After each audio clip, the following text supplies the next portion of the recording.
జై శ్రీమన్నారాయణ. శ్రీమతే రామానుజాయ నమః. శ్రీ సీతాలక్ష్మణ భరత శత్రుఘ్న హనుమత్ సమేత శ్రీ రామచంద్ర పరబ్రహ్మణే నమః. ఈ వీడియోలో మనం శతశ్లోకి రామాయణం యొక్క అర్థాన్ని తెలుసుకోబోతూ ఉన్నాం. శతశ్లోకి రామాయణానికే సంక్షేప రామాయణము అని పేరు. తెలుగులో అయితే సంక్షిప్త రామాయణము అని చెప్పి మనం పిలుచుకోవచ్చు. అంటే 100 శ్లోకాలలో రామాయణ కథ మనం తెలుసుకోబోతూ ఉన్నాం. ఏమిటి ఈ 100 శ్లోకాలు? రామాయణ కథ మొత్తం ఈ 100 శ్లోకాలలో రచించిందెవరు అనంటే వాల్మీకి మహర్షే. వాల్మీకి మహర్షి రచించిన రామాయణంలో బాలకాండ, అయోధ్యకాండ, అరణ్యకాండ, కిష్కింధకాండ, సుందరకాండ, యుద్ధకాండ, ఆ తర్వాత ఉత్తరకాండ, ఇలా 7 కాండలున్నాయి. మొత్తం 24,000 శ్లోకాలలో రామాయణాన్ని రచించి మనకు అందించారు వాల్మీకి మహర్షి. అయితే ఈ 100 శ్లోకాలను మళ్ళీ సపరేట్గా పేరు పెట్టి సంక్షిప్త రామాయణము అని వాల్మీకి మహర్షి రచించలేదు. రామాయణంలోనే బాలకాండలో మొట్టమొదటి 100 శ్లోకాలను మనం శతశ్లోకి రామాయణము లేదా సంక్షేప రామాయణము లేదా సంక్షిప్త రామాయణము అని చెప్పి పిలుచుకోవచ్చు. మొట్టమొదటి 100 శ్లోకాలలో రామాయణ కథ మొత్తం రాసేశారు వాల్మీకి మహర్షి. నిజానికి వాల్మీకి మహర్షి రాసేశారు అని చెప్పి అనడం కంటే ఎవరు ఈ 100 శ్లోకాలను వాల్మీకి మహర్షికి చెప్పారు అన్నది మనం ఇక్కడ ప్రశ్న వేసుకోవాలి. వాల్మీకి మహర్షి తపస్సుతో పండిపోయి ఉన్నారు. అలాంటి సమయంలో వాల్మీకి మహర్షి దగ్గరికి నారద మహర్షి అక్కడికి వచ్చారు. నారద మహర్షి ఎటువంటి వారాయన? వాల్మీకి రామాయణంలోని మొట్టమొదటి శ్లోకంలోని మొట్టమొదటి పదంలోనే వచ్చేస్తుంది. తపస్సు అనే పదంతో వాల్మీకి రామాయణం ప్రారంభమవుతుంది. తపస్వాధ్యాయ నిరతం తపస్వీ వాగ్విదాంబరం నారదం పరిపప్రచ్ఛ వాల్మీకిర్ముని పుంగవం. ఇది రామాయణంలోని మొట్టమొదటి శ్లోకం. తపస్సు, స్వాధ్యాయము, ఈ 2 పదాలు. మొట్టమొదటి పదం తపస్సు అయితే తర్వాతి పదం స్వాధ్యాయము. నారద మహర్షి మునులల్లో శ్రేష్ఠుడు. ఎలాంటివాడు నారద మహర్షి అంటే నిరంతరం తపస్సులో ఉంటాడు ఆయన. అదేమిటండి, అక్కడికి ఇక్కడికి రాక్షసుల దగ్గరికి, దేవతల దగ్గరికి, అటు వైకుంఠానికి, ఇటు కైలాసానికి, రకరకాల రాజ్యాలకు వెళుతున్నట్టుగా మనకు పురాణాలలో కనిపిస్తూ ఉంటారు కదా నారద మహర్షి అంటే. ఆయన ఎక్కడికి వెళ్ళినా, ఎక్కడ తిరిగినా, ఏం మాట్లాడుతున్నా, ఏం చేస్తున్నా నిరంతరం తపస్సులోనే ఉంటారు. నిరంతర నారాయణ నామస్మరణతోనే నారద మహర్షి చరిస్తూ ఉంటారు. తపస్సు, మరోపక్క స్వాధ్యాయము. స్వాధ్యాయము అంటే వేదాధ్యయనము అని చెప్పారు పెద్దలు. ఓ పక్క తపస్సు, మరోపక్క వేదాధ్యయనంతో పండిపోయి ఉన్నారు నారద మహర్షి. అలాంటి నారద మహర్షి వాల్మీకి మహర్షి దగ్గరికి వస్తే వాల్మీకి మహర్షి నారద మహర్షికి నమస్కరించి పూజించి ప్రశ్నలు వేశారు. ఏమిటా ప్రశ్నలు? కుశల ప్రశ్నలు కావు. రామాయణంలోని 2, 3, 4 శ్లోకాలు మీరు తీసుకుంటే ఉత్కృష్టమైన ప్రశ్నలు, అవసరమైన ప్రశ్నలు వాల్మీకి మహర్షి నారద మహర్షికి వేశారు.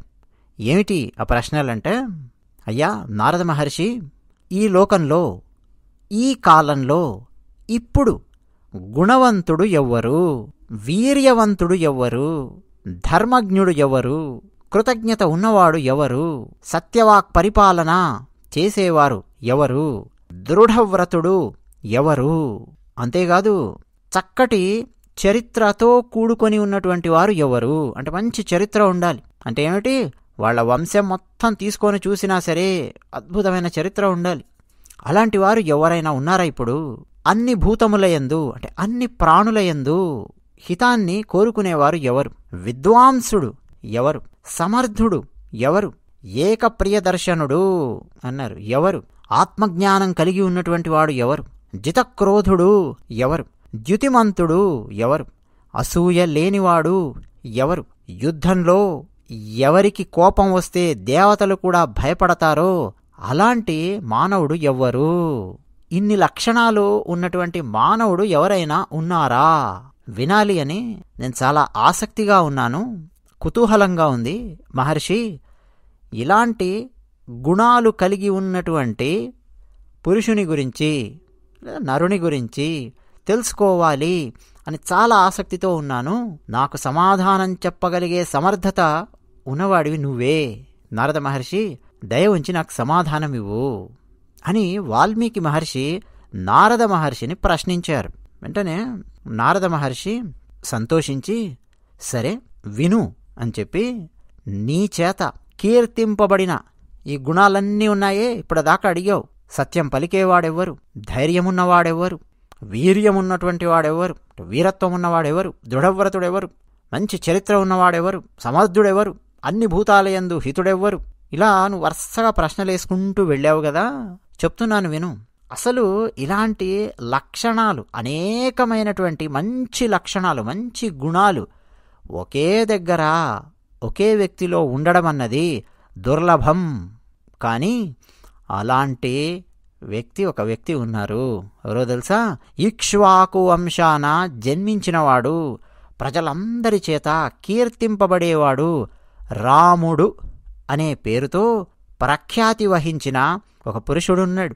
ఆ రాముడు నియతాత్ముడు, మహావీర్యుడు, ద్యుతిమంతుడు, ధృతిమంతుడు, మొత్తం అన్నింటినీ తన వశంలో ఉంచుకున్నటువంటి వాడు, బుద్ధిమంతుడు, నీతిమంతుడు, ప్రశస్తమైన వాక్కుగలవాడు, శ్రీమంతుడు, శత్రువులను సంహరించేవాడు, విశాలమైన భుజములు కలిగినవాడు, దీర్ఘభుజుడు, శంఖం వంటి మెడ కలిగినవాడు, విశాలమైన వక్షస్థలం కలిగినవాడు, గొప్ప ధనస్సు కలిగినవాడు, శత్రువులను అణచడంలో ఇక ఆయనకాయనే సాటి, మోకాలి వరకు వేలాడేంతటి పొడవైన బాహువులు కలిగినటువంటి వాడు, ఆజానుబాహు. అంతేకాదు సుందరమైన శిరస్సు గలవాడు, విశాలమైన నుదురు కలిగినవాడు, గొప్ప పరాక్రమము, సుందరమైన పద విన్యాసము కలిగినటువంటి వాడు, సముడు. ఏ అవయవం తీసుకొని చూసినా సరే అన్ని అవయవాలు కూడా చూస్తే సాముద్రిక శాస్త్రాన్ని అనుసరించి గనక చూస్తే శుభలక్షణుడు. నిజానికి నారద మహర్షి సాముద్రిక శాస్త్రం గురించి మాట్లాడలేదు, కానీ మనకు పెద్దలు చెప్పి ఉన్నారు. 11వ శ్లోకంలో వస్తుంది. ఇప్పుడు మనం మాట్లాడుకుంటున్నటువంటి దాంట్లో సమ విభక్తాంగ స్నిగ్ధవర్ణ ప్రతాపవాన్ పీనవక్ష విశాలాక్షో లక్ష్మీవాన్ శుభలక్షణ. సముడు అంటే ఎవరండి?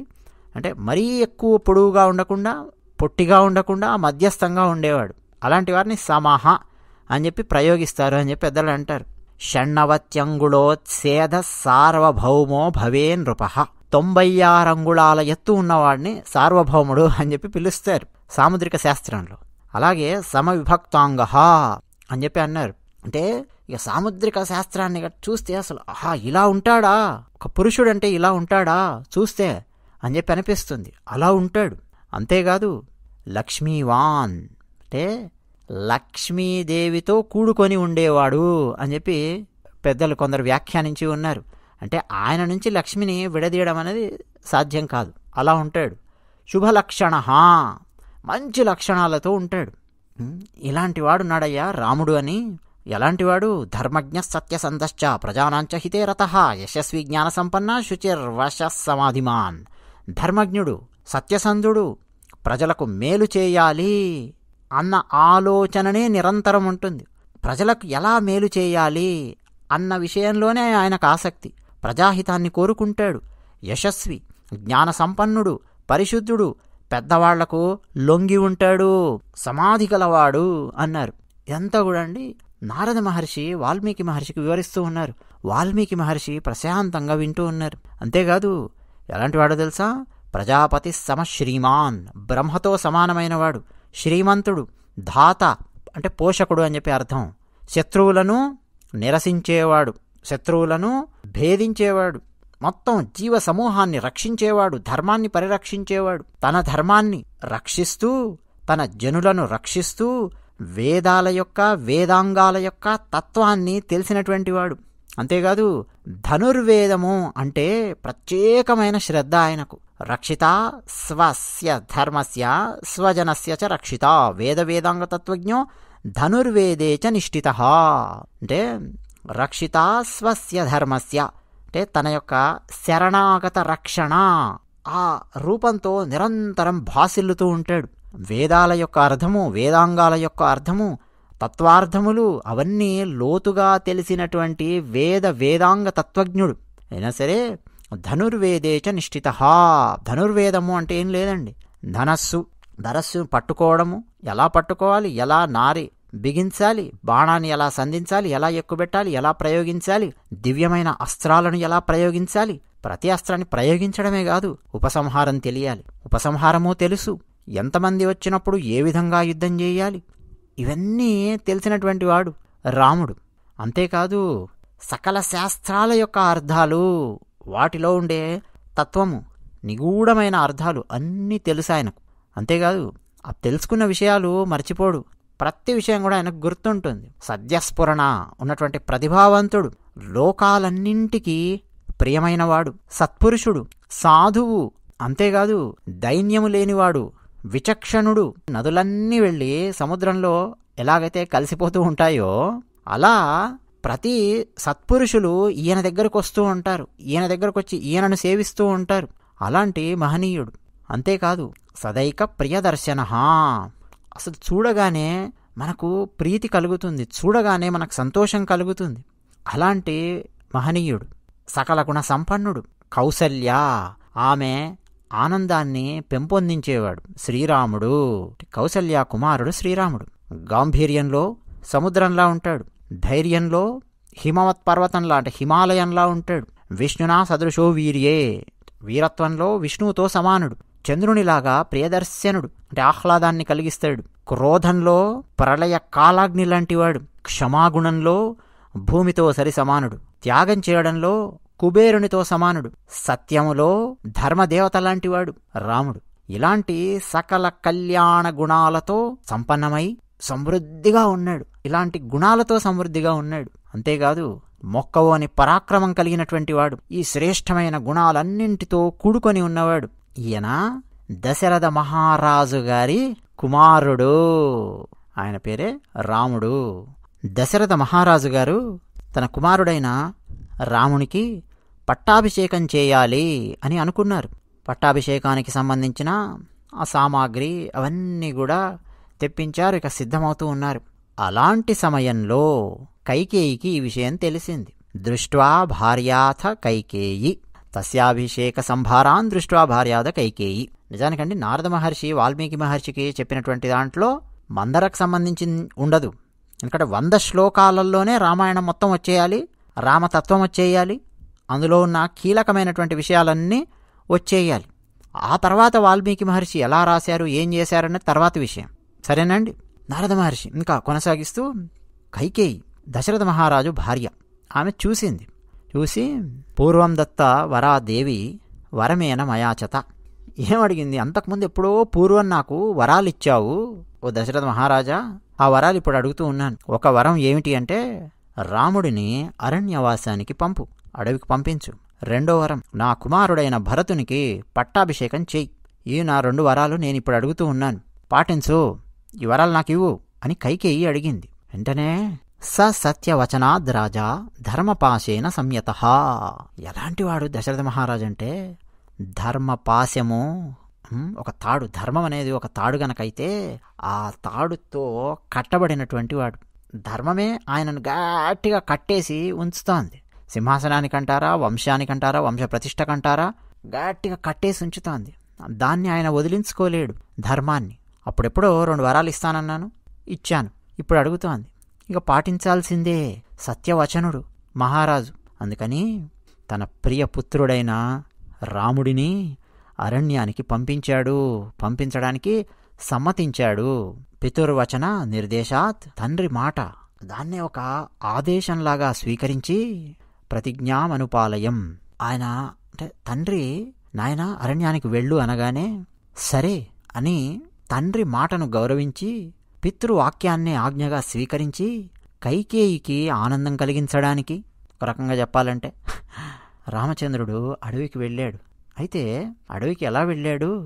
రాముడు అడవికి వెళుతూ ఉంటే రామునియందు ప్రీతి గలవాడు ఆయన సోదరుడు లక్ష్మణుడు అని చెప్పి ఉన్నాడు. చాలా వినయంతో ఉంటాడు రాముడు అంటే. ఎవరి లక్ష్మణుడు? దశరథ మహారాజు గారి భార్య సుమిత్ర, ఆమె యొక్క కుమారుడు. ఈ లక్ష్మణుడు అయ్యయ్యో అన్న అరణ్యానికి వెళుతూ ఉన్నాడే, అన్నను ఎలా ఒక్కడిని ఎలా పంపిస్తాము, అసలు అన్నను వదిలి నేనెలా ఉండగలను అని తన అన్న అయిన రాముడిని అనుసరించి లక్ష్మణుడు కూడా అరణ్యానికి వెళ్ళాడు. అంతేనా, రామస్య దయితా భార్య నిత్యం ప్రాణ సమాహిత జనకస్య కులే జాత దేవమాయేవ నిర్మిత సర్వలక్షణ సంపన్నా నారీణాముత్తమా వధు సీతాప్యనుగత రామం శశినం రోహిణీయధా. రాముని భార్య సీత ప్రాణంతో, అంటే రామునికి ప్రాణంతో సమానమైనది సీత. అందరికీ మేలు చేకూర్చేది సీత, అందరి మేలును కాంక్షించేది సీత. జనక మహారాజు గారి వంశంలో జన్మించింది. ఆమె రామచంద్రుణ్ణి వదిలి ఉండలేదు.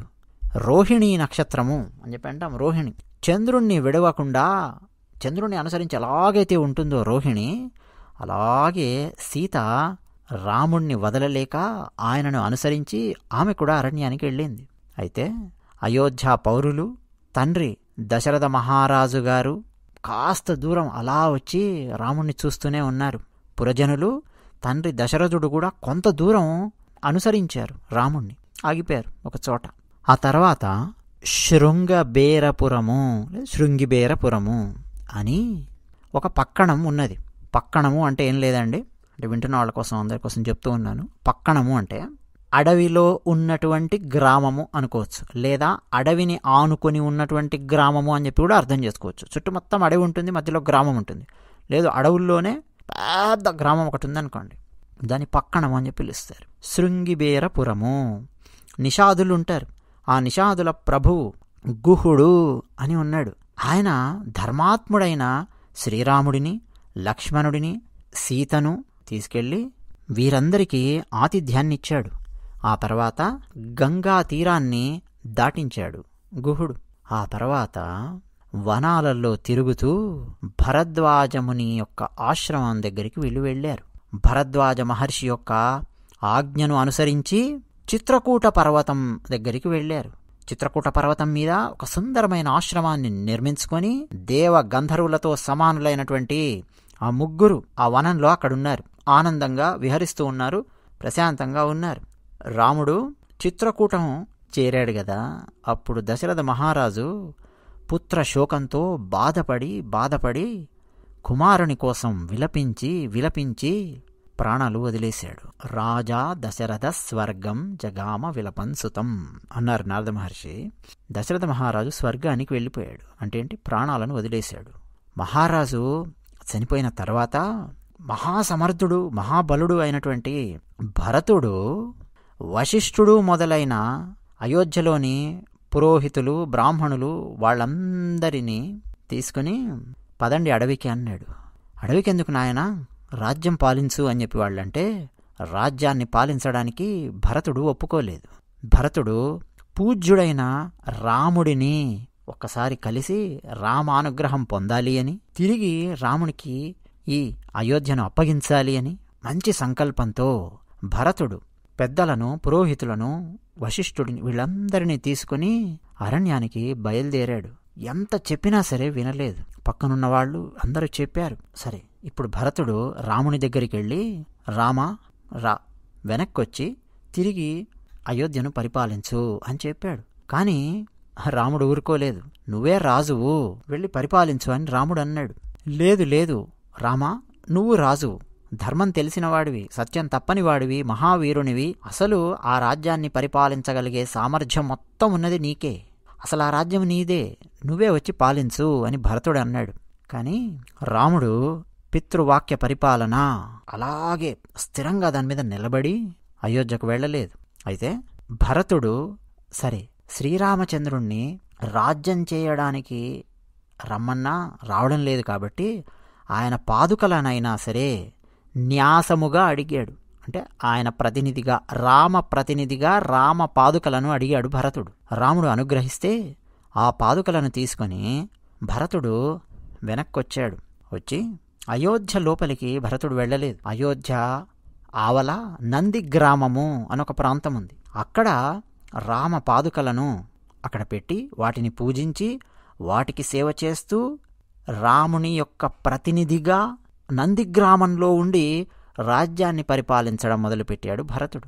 భరతుడు వెళ్ళిపోయిన తర్వాత సత్యప్రతిజ్ఞుడు జితేంద్రియుడు అయినటువంటి శ్రీరాముడు, ఒకవేళ మనం గనక ఇక్కడే చిత్రకూటంలో ఉంటే మళ్ళీ నగర జనులు నా దగ్గరకొచ్చే అవకాశముంది, పదే పదే నన్ను వెనక్కు రమ్మనే అవకాశముంది. ఈ సమస్యలు ఇవన్నీ ఎందుకు? పితృవాక్య పరిపాలనపై నేనున్నాను, నేనెలాగూ వెనక్కి వెళ్ళను. కానీ నేనెక్కడున్నానో తెలిసిపోయింది కాబట్టి మళ్ళీ అయోధ్య పురజనులు ఇక్కడికొచ్చే అవకాశం ఉంది అని అక్కడి నుంచి దృఢవ్రతంతో ఉన్నటువంటి రాముడు దండకారణ్యంలోకి ప్రవేశించాడు. ఆ తర్వాత అక్కడ విరాధుడు అనే రాక్షసుడిని సంహరించాడు. ఆ తర్వాత శరభంగుడిని దర్శించాడు. అలాగే సుతీక్షణుణ్ణి దర్శించాడు. అగస్త్యుడిని దర్శించుకున్నాడు. అగస్త్య భ్రాతను దర్శించుకున్నాడు. ఆ తర్వాత అగస్త్యుని మాటను అనుసరించి, అంటే అగస్త్యుని యొక్క ఆదేశం వల్ల దేవేంద్రుని విల్లును, ఖడ్గాన్ని, అక్షయములైన బాణములు గల 2 అమ్ముల పొదులను తీసుకున్నాడు రాముడు. అగస్త్యుడు ఇచ్చాడు, అగస్త్యుడు ఆదేశించాడు. అగస్త్యుని ఆదేశాన్ని పాటించి శ్రీరాముడు వీటన్నింటినీ స్వీకరించాడు. తర్వాత ఆ అరణ్యంలో నివసిస్తూ అక్కడున్న ఋషులను కలిసి మాట్లాడుతూ వారి కష్టసుఖాలు తెలుసుకుంటూ, అసురులు రాక్షస మాయతో విజృంభించి అక్కడికి వస్తూ ఉంటే ఋషులందరూ ఎలా బాధలు పడుతూ ఉన్నారు అన్న విషయాన్ని శ్రీరాముడు మునుల ద్వారా తెలుసుకున్నాడు, ఋషుల ద్వారా తెలుసుకున్నాడు. ఇక ఆ రాముడు రాక్షసులు సంహరించే ఆ దండకారణ్యంలో తిరుగుతూ ఋషులకు మాటిచ్చాడు. దండకారణ్యంలో ఋషులు ప్రశాంతంగా తపస్సు చేసుకునే విధంగా రాక్షస సంహారం చేస్తానని, వారికి ఆనందాన్ని కలిగిస్తానని ప్రతిజ్ఞ చేశాడు రాముడు. ఆ దండకారణ్యంలో నివసిస్తూ ఆ జనస్థానాన్నే, అంటే ఆ దండకారణ్యాన్నే ఇక తన ఇల్లులాగా భావించి అక్కడే ఉన్నాడు రాముడు.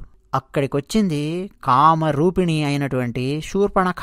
అంటే ఏ రూపం కావాలంటే ఆ రూపాన్ని పొందగలిగే మాయలు ఉన్నటువంటి శూర్పణఖ అనే రాక్షసి రాముని దగ్గరికి వచ్చింది. వచ్చి ఆయన వివాహం చేసుకుంటాను అన్నది. వద్దు అన్నాడు. లక్ష్మణుడి దగ్గరకు పంపించాడు. ఇక రామ లక్ష్మణ వీళ్ళిద్దరి మధ్యలో శూర్పణఖ అటు ఇటు తిరుగుతూ మొత్తానికి రాముడు శూర్పణఖకు విరూపం చేయించాడు. విరూపితా శూర్పణఖ, ముక్కు చెవులు గోయించాడు. ఆ తర్వాత శూర్పణఖ మాటల వల్ల యుద్ధానికి సిద్ధమయ్యొచ్చారు రాక్షసులు.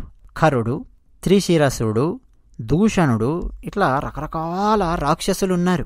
ఆ రాక్షసుల యొక్క అనుచరులు కూడా ఉన్నారు. వాళ్ళందరూ రాముడి మీదకి యుద్ధానికి వస్తే రాముడు యుద్ధం చేసి వాళ్ళందరినీ చంపేశాడు.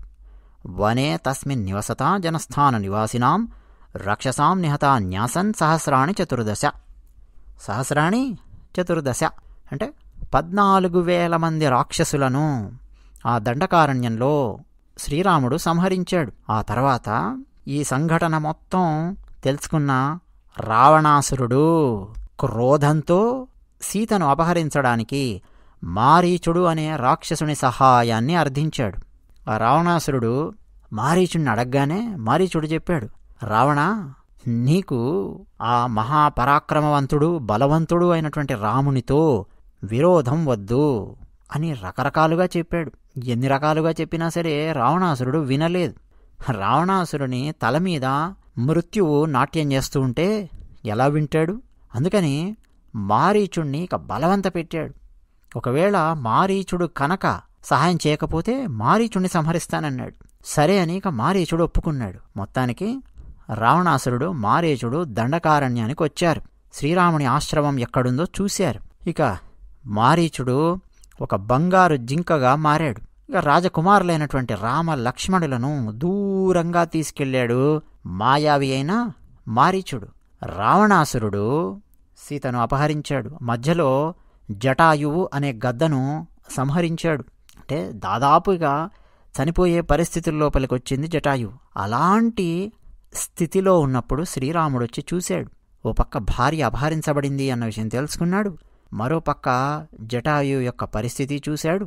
ఆ తర్వాత జటాయువుకు ఉత్తరక్రియలు జరిపించి రామలక్ష్మణులు సీతను వెతుకుతూ అలా వెళుతూ వికృత రూపంలో ఉన్న భయంకరమైన కబంధుడు అనే రాక్షసుణ్ణి చూశారు. ఇక ఆజానుబాహుడైన శ్రీరాముడు కబంధుణ్ణి సంహరించి కబంధుని శరీరాన్ని దహించివేశాడు. ఆ కబంధుడు స్వర్గానికి వెళుతూ వెళుతూ, ఓ రామా, ధర్మాన్ని ఆచరించే శబరి అనే ఒక స్త్రీ ఉన్నది ఇక్కడే ఇదే అడవిలో, ఆమె దగ్గరికి వెళ్ళు అని చెప్పాడు. ఇక మహా తేజ సంపన్నుడైన శ్రీరాముడు శబరి దగ్గరికి వెళ్ళాడు. దశరథ కుమారుడైన ఆ శ్రీరాముణ్ణి శబరి పూజించింది. తర్వాత పంపాతీరంలో శ్రీరాముడు వానరుడైన హనుమంతుణ్ణి కలిశాడు. హనుమంతుణ్ణి మాట వల్ల శ్రీరాముడు సుగ్రీవుని దగ్గరికి వెళ్ళాడు. మహాబలుడైన శ్రీరాముడు సుగ్రీవునికి ఏం జరిగిందో విషయమంతా చెప్పాడు. సీతాపహరణం వరకంతా చెప్పాడు. మొత్తం విన్నాడు సుగ్రీవుడు. సరే, సీతాన్వేషణ అన్నది చాలా కీలకమైనది, నేను సహాయం చేస్తాను అన్నాడు సుగ్రీవుడు. దానికంటే ముందు రామునితో అగ్ని సాక్షిగా మైత్రి చేసుకున్నాడు సుగ్రీవుడు. ఆ తర్వాత ఈ వానర రాజు అయిన సుగ్రీవుని యొక్క కథ విన్నాడు రాముడు. సుగ్రీవునికి వాలికి మధ్య విరోధం ఉన్నది అని తెలుసుకున్నాడు రాముడు. వాలిని సంహరిస్తాను అని ప్రతిజ్ఞ చేశాడు. అయితే వాలి బలం ఏమిటో తెలిసిన సుగ్రీవుడు రాముని పరాక్రమంపై కాస్త అనుమానం వ్యక్తం చేశాడు, అంటే శంకించాడు.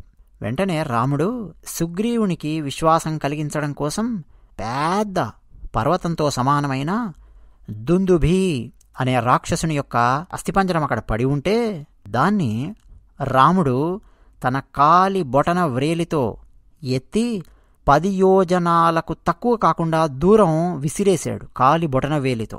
ఆ తర్వాత శ్రీరాముడు 7 సాలవృక్షాలను, పర్వతాన్ని, రసాతలాన్ని కూడా ఒకే బాణంతో భేదించి తన బలం పరాక్రమం ఏమిటో చూపించాడు. ఆ తర్వాత సుగ్రీవునికి విశ్వాసం వచ్చింది. ఇక సుగ్రీవుడు వాలి వీళ్ళిద్దరి మధ్య యుద్ధం జరిగింది. రాముడు ఒకే బాణంతో వాలిని సంహరించాడు. సుగ్రీవుని మాట వల్ల యుద్ధంలో వాలిని చంపి ఆ తర్వాత రాముడు ఆ రాజ్యానికి సుగ్రీవుణ్ణి రాజుగా చేశాడు. వానర శ్రేష్ఠుడైన సుగ్రీవుడు వానరులందరినీ పిలిపించి జనక మహారాజు కూతురైన సీతాదేవిని అన్వేషించాలి అని 4 దిక్కులకు వానర వీరులందరినీ పంపించాడు. ఆ తర్వాత అత్యంత బలం కలిగిన హనుమంతుడు సంపాతి అనే ఒక గ్రద్ద దగ్గరికి వెళ్ళాడు.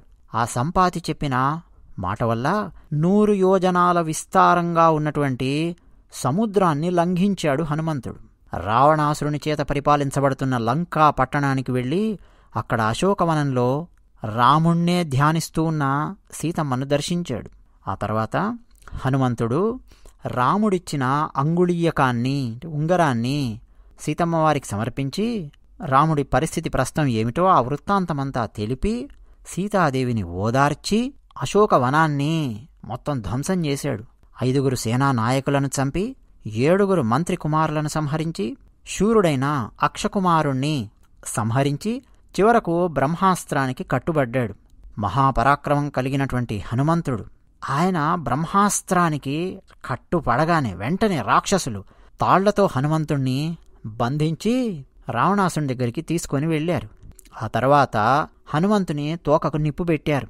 అయితే హనుమంతుడు ఆ అగ్నితో లంకా పట్టణాన్ని దహించి తిరిగి రామునికి శుభవార్త చెప్పడం కోసం వెనక్కొచ్చాడు. ఆ హనుమంతుడు రాముణ్ణి చేరి ప్రదక్షిణం చేసి దృష్టా సీత అన్నాడు. అంటే చూడబడినది సీతమ్మ అన్నాడు. అంటే చూశాను సీతను, చూడబడినది సీతమ్మ అని చెప్పి అన్నాడు. రాముడు ఆనందించాడు. ఇక ఆ తర్వాత సుగ్రీవునితో కలిసి రాముడు సముద్ర తీరానికి వచ్చాడు. తన బాణాలతో సముద్రాన్ని క్షోభింపజేశాడు. ఇక సముద్రుడు తన నిజ రూపాన్ని చూపిస్తూ రాముని దగ్గరికి వచ్చి సేతువు నిర్మించమని సముద్రుడు సలహా ఇచ్చాడు. పైగా నలుడు అని చెప్పి ఒక వానరుడున్నాడు మీ దగ్గరే, ఆయన చేత నిర్మింపజేయండి అన్నాడు. ఇక రాముడు సేతువు నిర్మింపజేసి ఆ సేతువు మీద లంకా నగరానికి వెళ్ళి యుద్ధంలో రావణాసురుడిని అతని వంశంతో సహా మొత్తం చంపి సంహరించి యుద్ధంలో సీతమ్మను పొంది తిరిగి ఆమెను వెనక్కి తీసుకురావాలి అంటే కాస్త సంశయించాడు. రాముడు ఆమెతో కాస్త పరుషంగా మాట్లాడాడు. పతివ్రత అయిన ఆ సీత ఆ మాటలను ఓర్చుకోలేక అగ్నిలో ప్రవేశించింది. తర్వాత రాముడు అగ్నిదేవుని మాట వల్ల సీతను దోషములేనిదానిగా గుర్తించి ఆమెను తిరిగి స్వీకరించాడు. ఆ తర్వాత సకల దేవతలచే పూజించబడి రాముడు ప్రకాశించాడు. ఆ రాముని యొక్క అద్భుతమైన రావణ వధ అనే ఈ గొప్ప కార్యంతో దేవతలు, ఋషులు, చరాచరములు అన్నీ కూడా 3 లోకాలలో ఉన్నటువంటి వారందరూ కూడా సంతుష్టి చెందారు. రాముడు రాక్షసేంద్రుడైన విభీషణుణ్ణి లంకా నగరానికి పట్టాభిషిక్తునిగా చేసి, ఆ తర్వాత రాముడు పుష్పక విమానంలో సుగ్రీవ విభీషణాది మిత్రులందరితో కలిసి అయోధ్యానగరానికి బయలుదేరాడు. అయితే భరద్వాజాశ్రమం కనిపించగానే భరద్వాజ మహర్షి ఆశ్రమానికి వెళ్ళి మహర్షికి నమస్కరించి ఆంజనేయస్వామిని భరతుని దగ్గరకు పంపించాడు. ఆ తర్వాత రాముడు సుగ్రీవునితోనూ విభీషణునితోనూ వీళ్ళందరితో కలిసి పుష్పక విమానమెక్కి వెనక్కి వస్తూ అసలు తాము అయోధ్య నుంచి బయలుదేరి వస్తున్నప్పుడు అసలు ఏమేం జరిగిందో వాటన్నింటినీ, ఆ కథలన్నింటినీ చెబుతూ నందిగ్రామానికి వెళ్ళాడు. అక్కడికెళ్ళి ఏ దోషాలు లేనివాడైనటువంటి రాముడు నందిగ్రామంలో సోదరులందరినీ కలిసి అప్పటి వరకు తాను ధరించినటువంటి జడలను విసర్జించి సీతతో కలిసి తిరిగి రాజ్య పట్టాభిషేకం పొందాడు. శ్రీరాముడు రాజ్యం చేస్తుంటే లోకం సంతోషించింది. జనులందరి హృదయాలలో సంతృప్తి. ఎక్కడ చూసినా ప్రజలు ధర్మాన్ని ఆచరిస్తూ ఉన్నారు. శారీరక వ్యాధులు గాని, మానసిక రోగాలు గాని, కరువు గాని, భయం గాని లేకుండా ఆనందంగా జీవించారు. ఎక్కడ చూసినా సరే పుత్రులు ఎవ్వరూ కూడా తమ ముందు చనిపోవడం ఏ తల్లిదండ్రులు రామరాజ్యంలో చూడలేదు. అంటే తల్లిదండ్రులే ముందు మరణించారు గాని తల్లిదండ్రుల ముందు తమ పిల్లలు చనిపోవడం ఎవరు చూడలేదు. రామరాజ్యంలో స్త్రీలు భర్తలు గలవారై ఉన్నారు. విధవలుగా ఎప్పుడు కూడా వారు కనిపించలేదు. నిత్యం పతివ్రతల్లాగా ఉన్నారు. అంతేకాదు అగ్ని వల్ల పుట్టినటువంటి భయమే లేదు. అంటే అగ్ని ప్రమాదాలు లేవు, జంతువుల సమస్యలు లేవు, మనుషులు నీళ్లలో మునిగి చనిపోవడం లేదు. అంటే అలాంటి భయాలు లేవు. గాలి వల్ల ఉత్పాతాలు లేవు, ఉపద్రవాలు లేవు, జ్వరం లేదు, ఆకలి లేదు, దొంగలు లేరు. ఇలాంటి భయాలే లేవు. నగరాణిచ రాష్ట్రాలు అంటే ఇక పల్లెలు ఇవన్నీ కూడా పట్టణములు అన్నీ ధనధాన్యములతో ఉన్నాయి. కృతయుగంలో ఎలా ఉండేది అని జనులు చెప్పుకునేవారో రామరాజ్యం అలా ఉండేది. సంతుష్టులై ఉన్నారు. ఇలాంటి గొప్ప కీర్తి కలిగినటువంటి శ్రీరాముడు ఎన్నెన్నో అశ్వమేధ యాగాలను చేసి, అదేవిధంగా ఎన్నెన్నో యజ్ఞాలను చేసి, ఇక లెక్కకు మించి కోట్ల కొద్దీ ఆవులను అసలు లెక్క పెట్టడానికి మనకు శక్యం కాదు అంతటి ధనాన్ని బ్రాహ్మణులకు దానమిచ్చాడు. అలాంటి శ్రీరాముడు ఎంత అద్భుతంగా పరిపాలించాడో ఇక మనం చెప్పలేం. అయోధ్య నగరాన్ని ఒక భయం లేదు, బాధ లేదు, ఆనందమే ఆనందం. 4 వర్ణాల వారు కూడా తమ తమ ధర్మాలను పాటిస్తూ ఆనందంగా జీవించారు. రాముడు మొత్తం 11,000 సంవత్సరాలు రాజ్యం చేసి, రాజ్యాన్ని ఇంత చక్కగా పరిపాలించి ఆయన ఉండే లోకానికి ఆయన వెళ్ళిపోయాడు. పవిత్రము, పాపాలన్నింటినీ నశింపజేసేది, వేదములతో సమానమైనది అయిన ఈ రామచరిత్రను ఎవరైతే చదువుతారో వారు సర్వ పాపాల నుంచి విముక్తి పొందుతారు. ఆయుష్యకరమైన సత్యమైన ఈ రామాయణ కథను చదివే మనుషులు పుత్ర పౌత్రులతో బంధు సమూహంతో కూడా శరీరం విడిచిన తర్వాత పరమపదాన్ని వారు పొందుతారు. ఇక ఈ రామాయణాన్ని చదివే బ్రాహ్మణులు తమ వాక్కు శ్రేష్టత్వాన్ని పొంది, అంటే వేదాంగాలు చదివే బ్రాహ్మణుల గురించి చెప్తున్నారు, వారి వాక్కు శ్రేష్టత్వాన్ని పొంది బ్రాహ్మణులు ఆ విధంగా ఆనందిస్తారు. క్షత్రియుడు గనక చదివితే క్షత్రియుడు రాజత్వాన్ని పొందుతాడు. వైశ్యులు గనక చదివితే వ్యాపారంలో లాభాలను సంపాదిస్తారు. శూద్రులు ఎవరైనా సరే చదివితే వారు ఎన్నెన్నో విషయాలలో గొప్పతనాన్ని వారు పొందుతారు. ఇది బాలకాండలో రామాయణ కథ. దీని పేరు సంక్షేప రామాయణము లేదా సంక్షిప్త రామాయణము లేదా శతశ్లోకి రామాయణము. మొట్టమొదటి సర్గ వాల్మీకి రామాయణం బాలకాండలో ఉన్నటువంటి 100 శ్లోకాల గురించి మనం ఈ వీడియోలో తెలుసుకోవడానికి ప్రయత్నం చేశాం. ఇదంతా అయిన తర్వాత 2వ సర్గ ప్రారంభమవుతుంది. ఇక అక్కడ మరి ఇంత చక్కగా చెప్పినటువంటి నారద మహర్షికి వాల్మీకి మహర్షి ఏమివ్వగలరండి? ఏమివ్వగలరు గురువుకు? గురువు అలా వచ్చారు. నారద మహర్షి వాల్మీకి మహర్షికి చెప్పారు. వాల్మీకి మహర్షి వేసినటువంటి ప్రశ్నలు చక్కటి ప్రశ్నలు. ఆ ప్రశ్నలకు సమాధానంగా రామాయణాన్ని 100 శ్లోకాలలో నారద మహర్షి చెప్పిన తర్వాత వాల్మీకి మహర్షి తన శిష్యులందరితో కలిసి నారద మహర్షిని పూజించారు. ఆ తర్వాత నారద మహర్షి ఆ సత్కారాన్ని స్వీకరించి వాల్మీకి సంశయాలన్నీ తీరాయి కాబట్టి ఇక అక్కడి నుంచి సెలవు తీసుకుని ఆకాశ మార్గాన ఆయన ఎటు వెళ్లాలో నారద మహర్షి అటు వెళ్ళిపోయారు. నిజానికి ఇప్పుడు నేను చెప్పినటువంటి ఈ చిట్ట చివరివి 2 శ్లోకాలు వాల్మీకి రామాయణం బాలకాండ 2వ సర్గలో వస్తాయి. ఇదండి శతశ్లోకి రామాయణము లేదా సంక్షేప రామాయణము. మరి మీకు ఏ విధంగా అనిపించింది? తర్వాత ఏం జరిగింది వాల్మీకి మహర్షి జీవితంలో? రామాయణం ఎలా రాశారు, ఎందుకు రాశారు, ఏం చేశారు, అవన్నీ మనం ముందు ఎప్పుడైనా సరే అవకాశం వచ్చినప్పుడు చెప్పుకుందాం. ఇతిహాసం ఛానల్ నచ్చితే సబ్స్క్రైబ్ అవ్వండి, వీడియో నచ్చితే లైక్ కొట్టండి. జై శ్రీమన్నారాయణ.